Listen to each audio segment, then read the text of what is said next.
ان کے قلب اطہر میں جو حمد و ثنا کے الفاظ اور کلمات ڈالیں گے، انہی کلمات سے اللہ تبارک و تعالیٰ کی حمد و ثنا کریں گے۔ اور کافی عرصے کے بعد آواز آئے گی، یا محمد ارفع رأسک سل توتا تشفع، اے محمد کریم صلی اللہ علیہ وسلم اپنا سر اٹھائیے، مانگیے، آپ کیا مانگتے ہیں، آپ کی مانگ کو قبول کیا جائے گا۔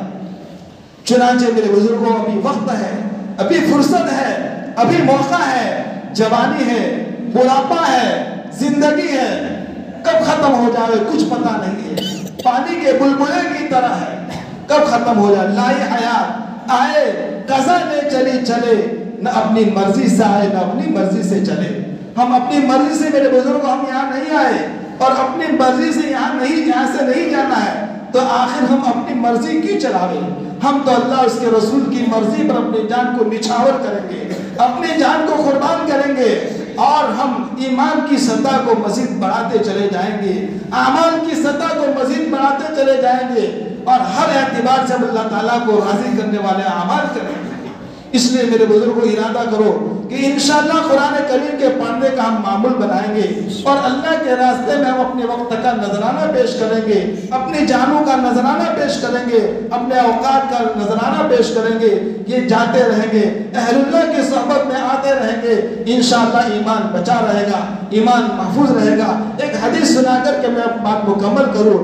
حضرت ابو ثعلبہ خشنی رضی اللہ تعالیٰ عنہ فرماتے ہیں کہ ایک مرتبہ میں جہاد کے سفر میں تھا، اللہ کے رسول صلی اللہ علیہ وسلم مجھے ایک بات بتلائی، تمام ساتھیوں کو جمع کر کے کہا، اور کہا کہ میں ابو ثعلبہ ہوں، صحابی رسول ہوں، میں نے اپنے کانوں سے وہ بات سنی ہے جو تم میں سے کسی نے نہیں سنی ہے۔ کیا سنی ہے؟ فرمایا کہ جس کا آخری کلمہ لا الہ الا اللہ ہوگا وہ جنت میں جائے گا، من کان آخر کلامی لا الہ الا اللہ دخل الجنہ۔ یہ حدیث سنائی، وہی لیٹ گئے اور روح پرواز کر گئی۔ عزیزو اندازہ لگائیے، حدیث بھی سنائی اور اس نے خاتمہ کی توفیق بھی مل گئی۔ اللہ تبارک و تعالی ہمارا بھی آخری کلمہ اور آخری خاتمہ ایمان پر ہو۔ اللہ تبارک و تعالی ہمیں خوب اعمال کرنے کی توفیق عطا فرماوے، اور ہر اعتبار سے دینی تمام کاموں کو سر انجام دینے کی توفیق عطا فرماوے۔ وآخر دعوانا الحمدللہ رب العالمین۔